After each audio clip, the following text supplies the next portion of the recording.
Good evening. Welcome to Washington. I'm Laura Ingraham. Tonight we'll explore the assault allegations against Hollywood comedian Louis C.K. and Alabama senatorial candidate Roy Moore. And that's where we begin tonight's angle. The media and political world are apoplectic over allegations of sexual misconduct against Roy Moore.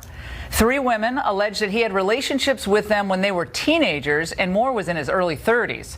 One woman, who was 14 at the time, says he initiated a sexual encounter. GOP establishment figures and the left are calling on Moore to withdraw from the race. But Moore has flatly denied the allegations, and he's vowing to fight on. Establishment media figures are salivating over the scandal. This is Todd Aiken times 5. This is much worse. If I am running Democratic candidates, I'm plastering the party. This is the party of pedophiles.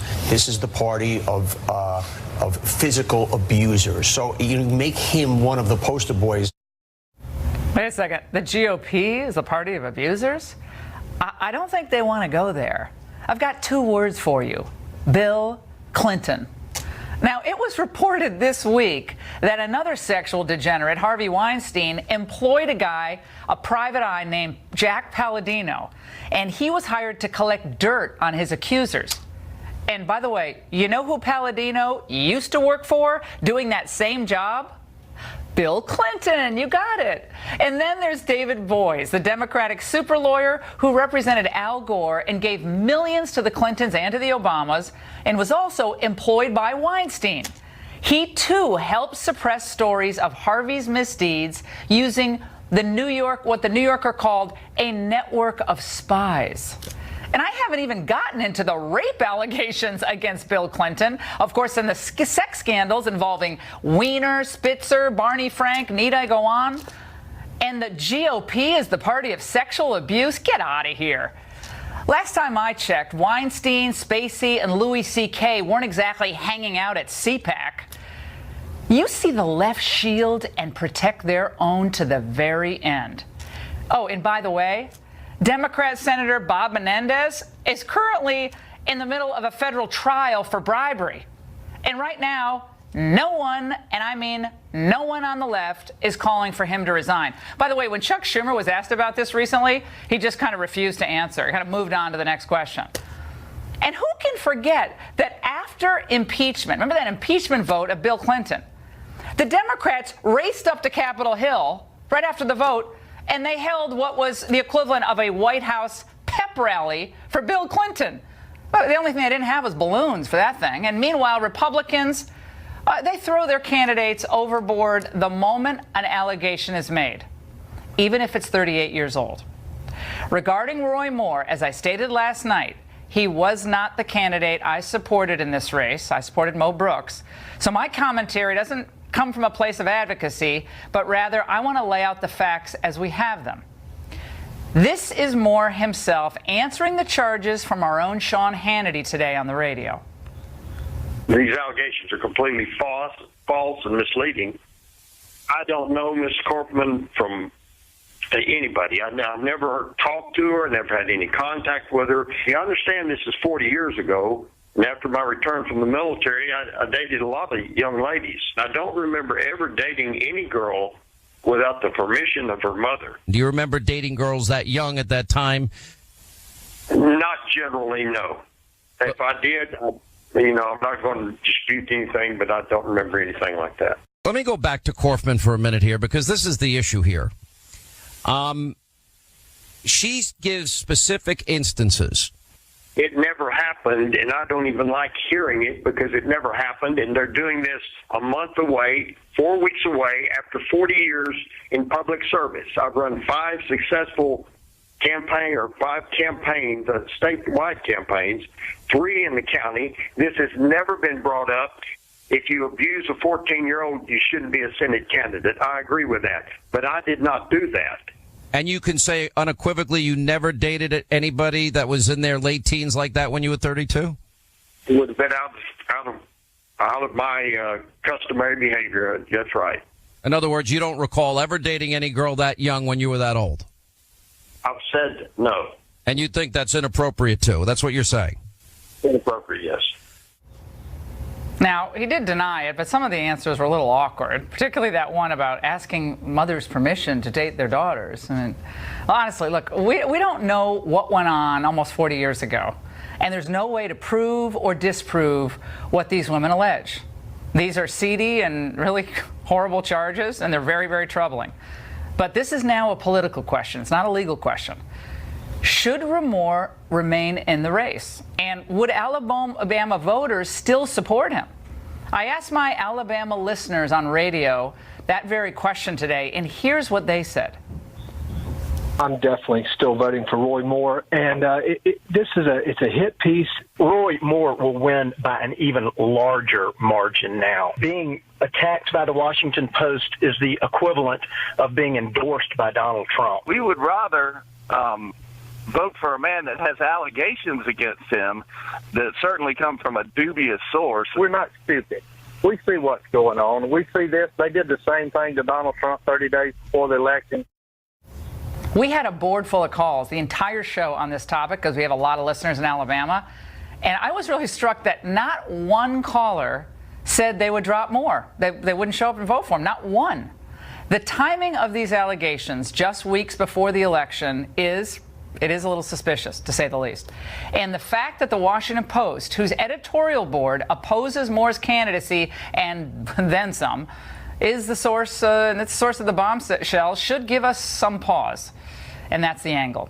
Should Moore stay or should Moore go?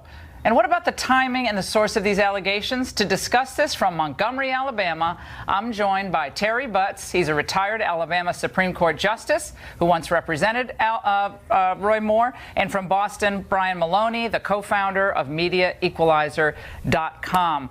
Mr. Butts, let's start with you. You once represented Judge Moore. You served on the Alabama Supreme Court. Are there any circumstances, given what you know now, that would lead you to advise him to step aside? You have to understand that I do know Judge Moore, and along with a former U.S. attorney named Jim Wilson and another lawyer named Mike Jones from Laverne, we represented Judge Moore during his first ethics trial during the time he was removed from the Alabama Supreme Court over the Ten Commandments issue.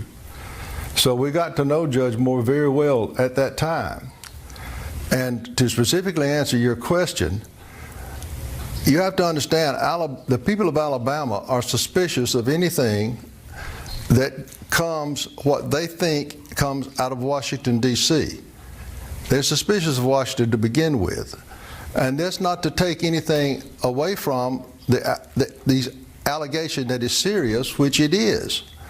And if a girl is a victim of any kind of sexual abuse, when I was a trial judge, I had a reputation of coming down very hard on child abusers.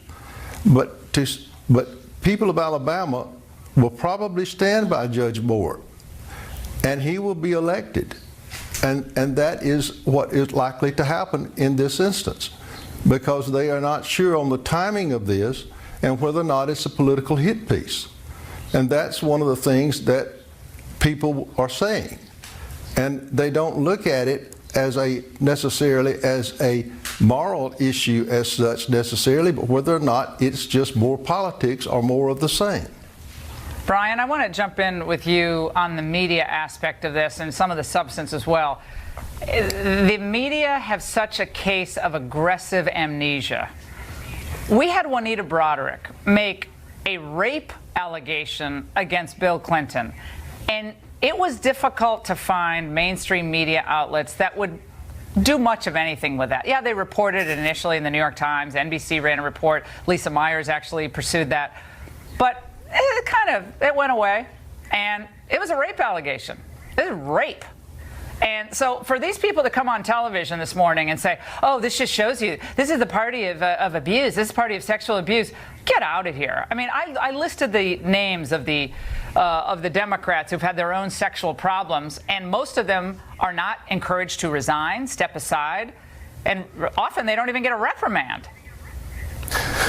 Well, that's absolutely right, Laura. And, I am just fired up over the media arrogance going on right here. The Northeastern media and the Washington Post, they're not trying to be journalists here. They have become the story. They are creating the news. And how you know this is in the timing. I used to work in political campaigns, and I know how to time a hit piece on your opponent. And that is exactly when you do so. Then here you have a political figure who's been well known in that state for decades. Where was this in a bruising primary battle where tens of millions of dollars were spent? How come none of this came about? And then a Washington Post reporter waltzes into the state and suddenly gets the scoop of the decade in that state and has this magical story unfold. Now, to me, at this point, it's not even so much about whether it's guilt or innocence, because we weren't there and it was almost 40 years ago. But what it is about is a fundamental misunderstanding by the Northeastern media that it is ultimately the people of Alabama that will decide this race. They are the ones voting, not anyone in Washington, and I don't think they can get past that in D.C. And Mr. Butt says, I have a daughter who's 12 years old, and I think of that scene described, and I want to throw up. It's so gross, and I had to turn the TV off. My kids, we were watching dinner tonight. I couldn't even have them watch the news again. So that part of it is just, it steams me. It's infuriating. At the same time, it is hard to ever disprove something like this. If a man or a woman is accused of something decades and decades later, how do you ever, you can't really ever respond. You can't really get your reputation back. If it's not true, the man's reputation will never be the same. If it is true, yeah, he shouldn't be running. But the people of Alabama now have all this pressure on them because people like Jonah Goldberg, columnist, and Mike Lee of Utah, they say he should step aside because this is going to hurt the party. Every Senate candidate running is now going to be asked the Roy Moore question. Well, that is a fact, Ms. Ingraham. And one other thing, too, that is playing out in the state of Alabama, in addition to the Roy Moore thing, is how is this going to affect the state politics in Alabama? Is it going to bleed over into our 2018 election cycle for all of our state races, legislative and governor and others? Because what people don't realize here is, if I understand the United States Senate rules, even if Roy Moore is elected in December, the United States Senate can refuse to seat him. If that is correct, and I'm no expert on the United States Senate rules, but what happens if the United States Senate says, okay, you've elected the man, but we're not going to seat him because we don't think we can. Now then, we have a real mess in Alabama, and now we really do have a legal morass, and it just continues on, and that bleeds over and hurts the Republican Party in the state of Alabama. Yeah, so you got to ask yourself what's going on. Yeah, it's just what the Republican Party needs right now. They got tax reform, they botched Obamacare, and now this, and so I think that's why so many of my callers, they are like their antenna went up about this, and I think a lot of them weren't even necessarily Roy Moore supporters. And some of I supported Mo Brooks. I was a Mo Brooks person. Thank you both for joining us, Mr. Butts and Brian Maloney. And joining us now from Tuscaloosa, Alabama, on where this election goes from here is John Merrill. He's the current Secretary of State from Alabama. Mr. Merrill, we've heard a lot in the last 24 hours about state process, the state process when something like this happens. It is true, is it not, that even if he steps aside, which he says he will not do, his name, Roy Moore's name, remains on this ballot.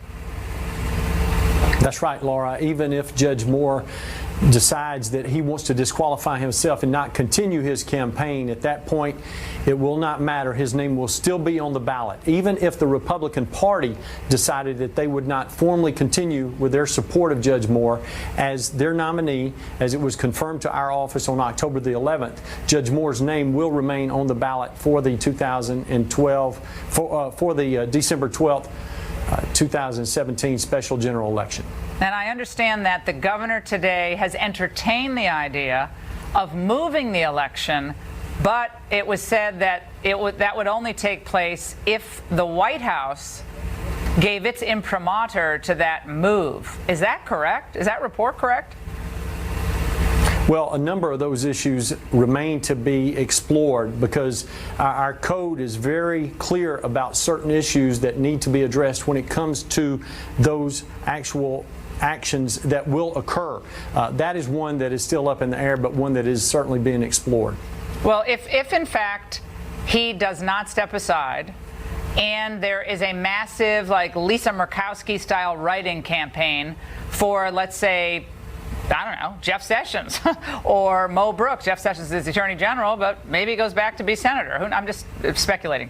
Or someone like a Mo Brooks. You'd have to be a name that everybody can remember, because you have to spell the name correctly. You can't have any mistake in the name or the ballot is invalid. So if that write-in campaign happens, it would have to be overwhelming in order to swamp the Democrat, Mr. Jones. Correct? And that would likely not happen. No doubt about it. No doubt about it, because only 2 candidates appear on the ballot today, and those candidates are Judge Roy Moore and Doug Jones, who's a former federal prosecutor. And if a write-in effort takes place, then that write-in campaign and that educational process associated with that campaign is going to take a great deal of time, energy, and effort in order to educate our people on what they need to do about casting their ballot for someone that's not currently on the ballot. And that's why you would need more time in order to get that word out, correct? That's why the election could be moved if indeed that ends up being the decision of the state party, which we haven't heard a lot from. Well, what is the state party saying here today? Well, I think there are a number of conversations that are ongoing, but of course the state party's in a very difficult position as well, as they try to determine what their intentions are and where they need to go. And I know that those conversations will continue to take place over the next few days, maybe even a week or so, depending on what other information is introduced next week as this saga continues. Do you know Mr. Moore, Judge Moore? I do know Judge Moore. Yes, ma'am. I've known him for some time. What do you think about these allegations?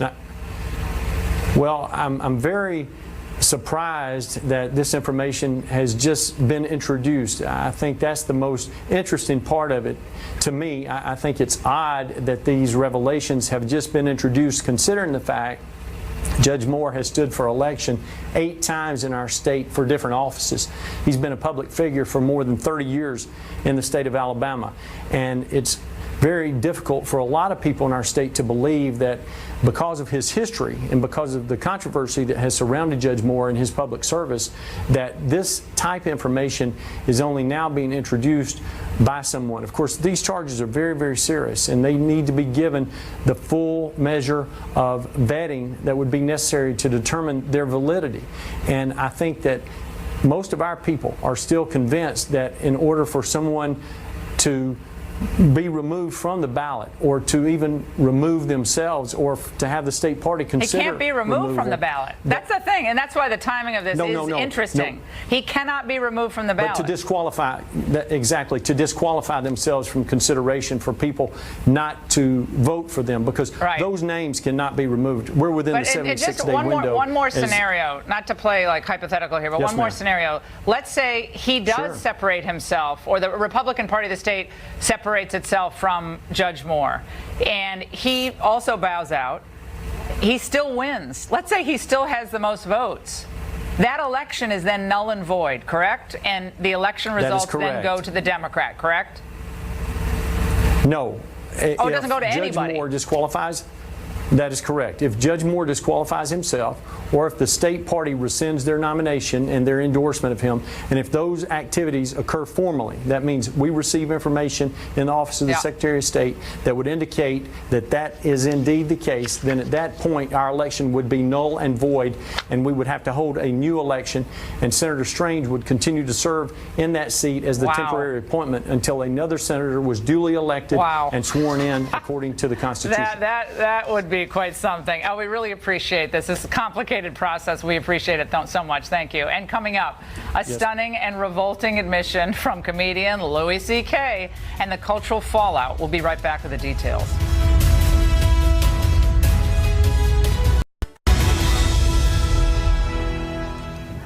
Last night we told you about the stunning allegations of sexual misconduct by comedian Louis C.K.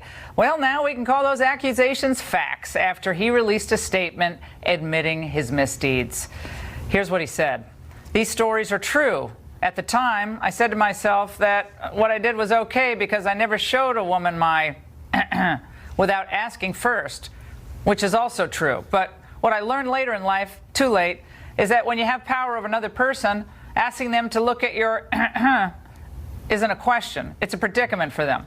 The power I had over these women is that they admired me. Close quote. It's unbelievable. It's still unbelievable. Louis C.K. went on to say he regretted that he hurt so many people and that he, quote, will now step back and take a long time to listen. Well, let's not forget that last year, Louis C.K. denied the then rumors to the entertainment website Vulture, saying, quote, I don't care about that. That's nothing to me. That's not real. And late-night comedians, who are always quick to pounce anytime a conservative is accused of anything, had far more muted reactions to Louis C.K. Check out Jimmy Kimmel. He didn't even mention it. And here's how C.K.'s former writing buddy, Stephen Colbert, addressed the revelations. Louis canceled his appearance here tonight because the New York Times broke this story today. 5 women are accusing Louis C.K. of sexual misconduct. When reached for comment, Jesus said, I don't want to hear about it. I was a big fan. It's so not funny. It's just...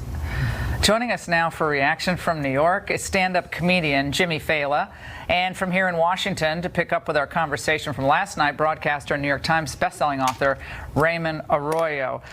Jimmy, let's start with you. The comedians are they're a little quiet about Louis C.K., aren't they? The condemnations for conservatives come fast and furious, but this time the cat has their tongue. Yeah, it's so funny. I mean, who would have thought we spent the entire award season with Hollywood lecturing us about Donald Trump's character? It turns out these people really can act. Because give me a break with this. Louis C.K., I want to say this. First and foremost, as a comic that's based here in New York City, everybody in the city knew this story, including a guy like Colbert, including a guy like Jimmy Kimmel. Now, in Kimmel's defense, he's not speaking out because he hasn't gotten his talking points from Chuck Schumer yet. But I'm sure he'll have something to say once, once Chucky gives him a direction, he'll know what to do like he did with health care. But everybody knew this story. And what I'm hoping we can get out of this as a nation, as I'm hoping once and for all, everybody can come to understand just how full of it Hollywood is when they try to purport to care about stuff like this. It's all a branding exercise for them. Everybody knew he did this, but they thought it would be damaging to their brand to out them. Now they protected him. They protected him. They protected Weinstein. They protected him, just like the Democrats protected Clinton and Weiner and Spitzer and what they're doing to Menendez in a different way, different context. Of course. I mean, if Louis C.K. was smart, he would change his name to Bob Menendez, and the media would leave him alone. Let's talk to Raymond Arroyo here. Raymond, he lost a bunch of deals, I know, C.K. or Louis, whatever we're calling, a lot of deals. And he had a movie that was coming out, which you pointed out on radio today, really does tell the story of the man. Well, look, he lost the deal with FX. He had an animated special. He had several sitcoms in development. By the way, his production company was named Pig Newton, so kind of a giveaway. That kind of works. But the movie, Daddy, I Love You, concerns the 17-year-old daughter of a writer played by Louis C.K. who falls in love with a 68-year-old director. That's the plot. Let's watch a clip from this sick, twisted film. You're with Leslie Goodwin? Isn't that weird? No, it's not that weird. He likes young girls. Yes, he does. China.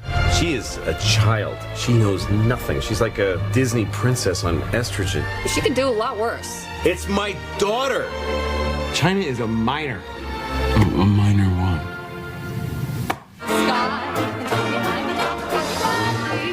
I mean, everybody's a pervert. I'm a pervert. We're all perverts. Who cares? Everybody's a pervert. It's normalizing. So Raymond, at the end, he actually supports the relationship. There's a feverino and a plea for statutory rape. I mean, the problem with Louis C.K. is this. He created product, wrapped aberrant behavior, self-abuse, and abuse of others in a joke, and people continued to listen. My problem is not the nasty jokes. It's that kids, young people, and pervs were exposed to it and think this is normal behavior. Jimmy, the perv degenerate aspect of all of this is there for anyone to see in the work product of his quote comedy. Yes. I mean, so Malkovich is kind of leering at the 17-year-old and like, oh, this is a real relation. This is great. Isn't this fun? And in the end, it's all, wow, this is so normal. Why is anyone surprised? His apology was weird with the D word used in it twice. Oh, yeah. I mean, yeah, and kudos to you for getting through that. I wasn't sure how you were going to execute that. I wasn't going to. Jimmy, I wanted you to go. No, Jimmy, I wanted you to read that, okay, with some kind of dramatic flourish. Why do I have to read these full screens? I was thinking, Laura, all I was thinking as you were reading that intro is, man, what does it say about me that they brought me on for this specific story? Like, hey, we've got this creep fondling himself. You know who knows a lot about that sort of thing? Jimmy Fallon. Let's get him in here. Jimmy, now I feel dirty all over. No. I want to play one more thing. Jon Stewart was asked about this. I guess it was last year because, as you said, Jimmy, everybody knew about this. Yeah. Let's watch how he reacted. Yep. All I can tell you is I've worked with Louis for 30 years, and he's a wonderful man and person, and I've never heard anything about this. And we've all known Bill Cosby was a prick for a long time, so I don't know what to tell you. But I didn't know about the sexual assault. Stop it. Jimmy, do you think that's truthful? I mean, no.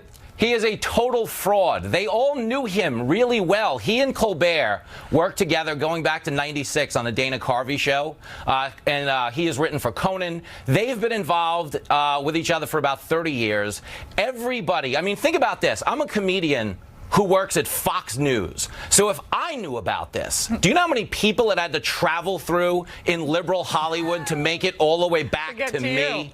This is like a good football play making its way to the Cleveland Browns locker room. It's not supposed to happen. It doesn't often happen, but it did. You know, he's not totally full of it. Does this mean comedy cleans itself up at all, or the depravity continues? One would hope the message is that the content needs cleaning up, not just the people. Marshall McLuhan had a great line. We make our tools, and later our tools make us. Let's hope it's not in this image. All right, guys, thanks so much. And up ahead, from Donna Brazil's revelations of corruption to the Roy Moore accusations, man, it's been a wild week. And we haven't even talked to Asia for the Republican Party and Democrat Party. Where do we go from here? Stay tuned.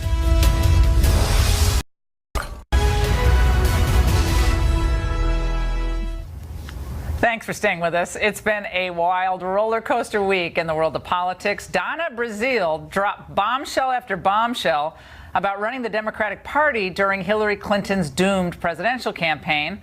And of course, Alabama's Republican Senate nominee, Roy Moore, now facing late in the game accusations that he initiated a sexual encounter with an underage girl back in 1979. Joining us now, great panel. From Boston, Adriana Cohen, the columnist with the Boston Herald. From Atlanta, Bruce Lavelle. He was the executive director of the National Diversity Coalition for Trump. And from Chicago, my old friend Jim Warren, chief media writer for the Poynter Institute. Jim, I already told everybody about the co-host from Hell Story, so that's already off the. That's already out there. Thanks. If you've told them that, can you now assure them that our 5 combined children weren't listening to you opine about Louis C.K.? Exactly. So, Jim, tell us about let's start with this Roy Moore thing. We're not going to do Louis C.K. here probably, but Roy Moore, the Alabama race, what happens? I mean, a lot of people saying Mitch McConnell never should have gotten involved in this because it probably would have gone to someone like a Mo Brooks, who's a kind of just a run-of-the-mill conservative down there, very popular. But McConnell got involved, and the establishment came in, and they basically handed it to Roy Moore. Yeah, the question is, who defeats him? I see him in the United States Senate, if this is all that we know. I mean, if 10 other women come out of the woodwork and claim things. But, I think this is certainly a news story, but given the politics of that state, I think he's pretty much a lock as long as he denies what happened. I mean, maybe a few years ago things would have changed. It's interesting. Real quickly, I was listening to a lecture by a theologian tonight who mentioned in passing the dramatic changes since the two of us were debating on cable news 20 years ago, the Clinton and Broderick stuff that you alluded to earlier, but dramatic change in attitudes of Americans when it comes to the personal conduct of public officials, and how, this was a theologian saying that atheists in this country now place a higher priority on personal misconduct, personal behavior of politicians than do evangelicals. Yeah. But I don't think much is going to happen. I think he's going to be in the U.S. Senate. Adriana, let's go to you. This was 39 years ago, a long time ago, right at the end of this very contentious Senate campaign. What's the sense that you get here? Is this something that will, as some Republicans are saying, going to hurt the Republican Party going forward? If he, as Jim's right, he wins, he's in the Senate, but that scandal will be used to kind of beat all these other Republicans over the head with, and their races in 2018. You're right. I think it's all going to hinge upon whether or not more possible women come forward. If no more women come forward making these types of allegations, and it's his word against these his accusers, then maybe he can get by. But you know, if I looked at a recent polling, he's now tied Roy Moore with his Democrat opponent. They're both at 46%. So even if he, is not removed, if he doesn't resign, he's still facing a tough challenge right now. So this is still very much an uphill battle. Bruce, what's your sense here? The allegations are obviously sordid. I think we have to say you can't disprove a charge when it's made. You can't disprove it. If you're a man or a woman, something 38 years later, well, you did that. Well, you can't disprove it. It might have happened. It might not have happened. But you can't disprove it. You can't prove it. But the charge is out there, and it's political now. It's not legal. It's political. What's your sense? Right. Yeah, well, thanks for having me. Well, I've been thinking about that. I actually prayed about this before I came on your show because, it's so unfortunate that these allegations came out, and I hope they're not true. And you saw what the president tweeted about that, if they are, Judge Roy would do the right thing. But, Laura, the interesting thing about this, about Judge Roy Moore, is everyone knows that he's a devout Christian. He professes Christ as Lord and Savior, and so he knows that responsibility. If he's not being truthful or whatever, what his accountability is going to be, which is of course who he's going to have to answer to. But I do say this, and I say this cautiously. This is very new. That these charges or allegations came up. I hate to say the word charges, so I say stay tuned. But everyone, just pray for everyone that's involved in this. And the great state of Alabama, the people of Alabama are going to come through. They're going to prevail, and they're going to do what's right when they vote December 12th. Yeah. And the other thing too is I tell all the Republicans, don't panic. Just pray for Judge Roy, just pray for the party, and just be diligent. This is going to play itself off, play itself out eventually. So I'm very optimistic. Yeah. They never throw their people overboard. They stay with their guys during federal bribery trials. I mean, Chuck Schumer, you can't find him to say Menendez should step aside. He's in the middle of a trial, for a federal crime. He could go to jail for, I don't know, Jim, 10 years, something like that. I mean, that's a long time. Laura, I got two words to you. Anthony Weiner. How do you explain that? Yeah, exactly. No, I'd rather not think of that on a Friday night. No, that's the Democrats throwing one of theirs overboard. Yeah, well, yeah, but it took a little time there. Let's remind everybody what happened this week with Donna Brazile. These are some of the Brazile greatest hits of the week. Let's listen.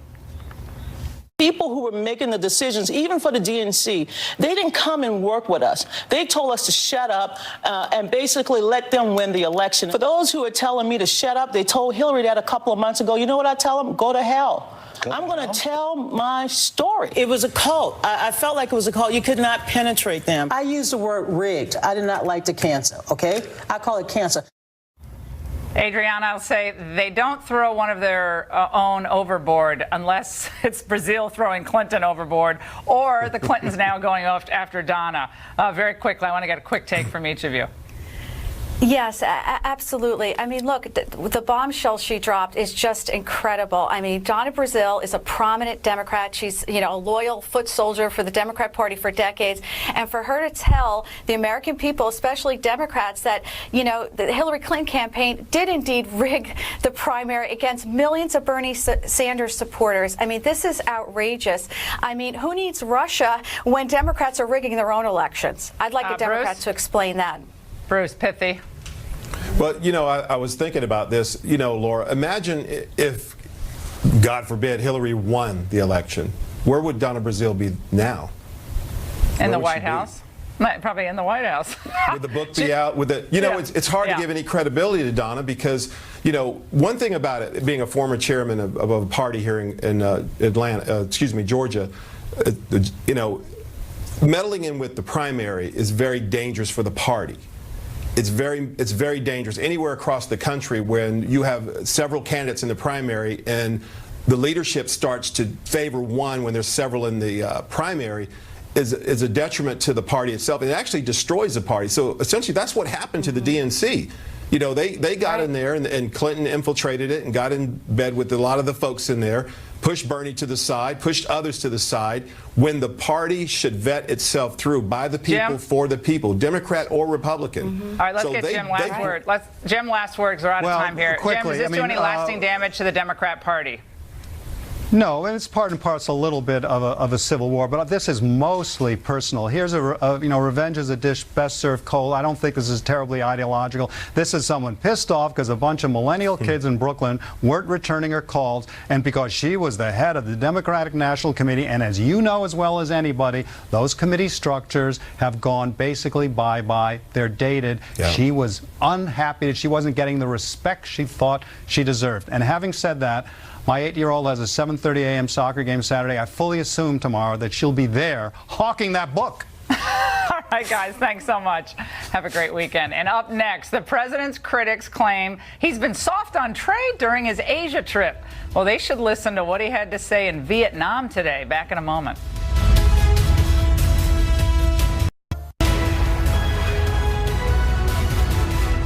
President Trump is in Vietnam right now as part of his 12-day trip to Asia. There's been quite a bit of armchair criticism of the president's actions in China from pundits, comedians, and politicians. But how does that compare to what he actually said today? Let's watch. Trump almost got on his knees, pulled out a ring, and proposed to the Chinese premier. I spoke openly and directly with President Xi about China's unfair trade practices. It'd be more accurate to say Trump has spent his visit to China with nose in butt. We can no longer tolerate these chronic trade abuses, and we will not tolerate them. And it's one thing to not blame them. It's another thing to praise them for ripping America off. I expressed our strong desire to work with China to achieve a trading relationship that is conducted on a truly fair and equal basis. You can almost hear the leadership of the Chinese government laughing from China to America. The current trade imbalance is not acceptable. We are not going to let the United States be taken advantage of anymore. I am always going to put America first. Yeah, it sounds like he's really kissing up to the Chinese there. And joining us now for reaction is Lieutenant Colonel Tony Shaffer. He's a former intel operative and vice president of the London Center for Policy Research.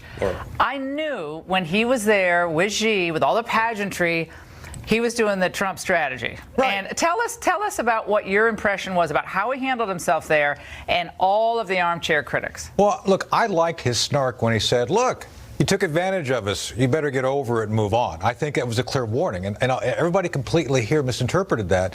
The other thing, Laura, they showed him a great deal of deference. I mean, he's the first leader that's been to the Forbidden City. That's just not done, and yet this is completely missed by the mainstream media. It's all about snark. The other thing that he said very clearly. Now, I don't know this for a fact, but I have a feeling that one of the things that he was probably suggested to threaten is their most favored nation trade status.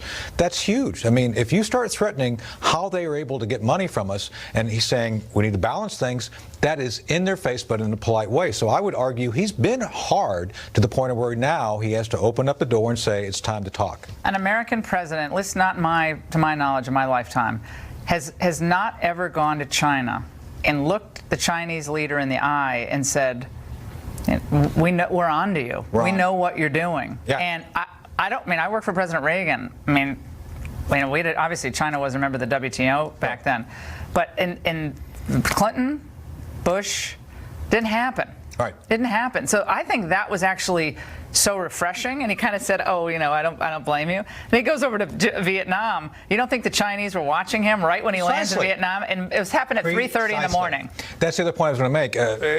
The Reagan folks, I think, used to prepare. Bud McFarland's a friend of mine. They used to always spin President Reagan up to focus on the man, play the man.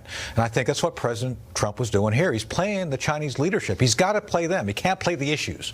So the other thing is now he goes to Vietnam and says, "Oh, by the way, we want to have a partnership with you. The other thing he's got in his pocket right now is the fact that Vietnam has a great economy, the South Koreans have a great economy, the Japanese have a great economy. We really don't need the trade with the Chinese to the level we do. He wants to do one-on-one bilateral trade agreements, get out of these mega deals where we always get the short end of the stick. And that's to me, that's doing trade the smart way. And this is fulfilling his election promise. That by doing this, walking away from TTP, bringing over the Bernie folks, I know a lot of Bernie folks who voted for President Trump because that was unfair. And now I think he's trying to bring back the potential for trade, which will allow for American manufacturing to get off its butt and start doing more again. So I see this as a direct link to what he did a year ago to be elected, to start fulfilling these promises. At the same time, he did announce a bunch of deals, $250 billion in deals with joint ventures, which is not, I mean, it sounds big, but the big thing is trade. Right. And I think so I think we'd have enough of the comedians doing foreign policy analysis. Tony, thank you so much. And straight ahead, doing more to support those who served as we prepare to honor Veterans Day. Stay with us. How can we and how can you support those who served in uniform on Veterans Day, and frankly on every day? That's the subject of our closing angle. Remember when General Kelly said this a few weeks back? Most of you, as Americans, don't know them.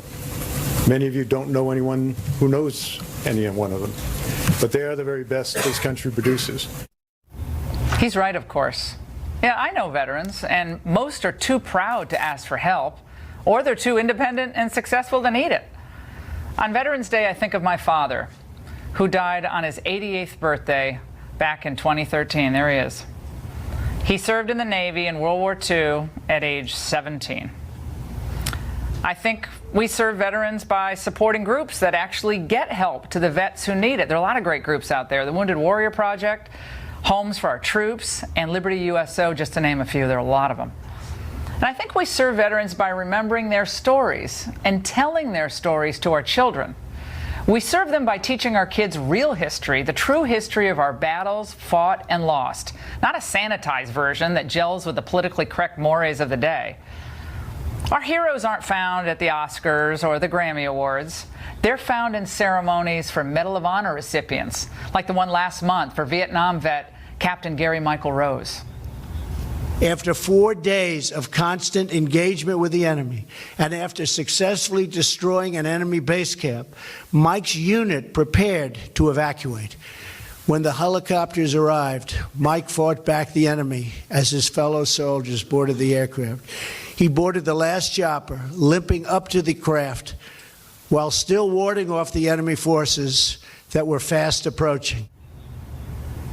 Back in January 1989, Ronald Reagan reminded us of the importance of teaching history in his farewell address. An informed patriotism is what we want.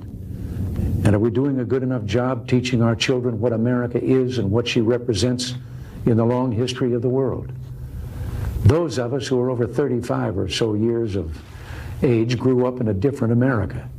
We were taught very directly what it means to be an American. And we absorbed almost in the air a love of country and an appreciation of its institutions. If you didn't get these things from your family, you got them from the neighborhood, from the father down the street who fought in Korea, or the family who lost someone at Anzio, or you could get a sense of patriotism from school. And if all else failed, you could get a sense of patriotism from the popular culture. The movies celebrated democratic values and implicitly reinforced the idea that America was special. TV was like that too, through the mid-60s. We've got to teach history based not on what's in fashion, but what's important. Why the Pilgrims came here, who Jimmy Doolittle was, and what those 30 seconds over Tokyo meant. If we forget what we did, we won't know who we are. I'm warning of an eradication of the American memory that could result ultimately in an erosion of the American spirit. Let's start with some basics. More attention to American history and a greater emphasis on civic ritual. I could watch that every day. It's just amazing. Those words are even more important today than they were almost 3 decades ago. Let's honor our veterans with respect and gratitude for what they sacrificed and support them for what they deserve and what they need. Happy Veterans Day to everyone out there who served. Up next, Shannon Bream.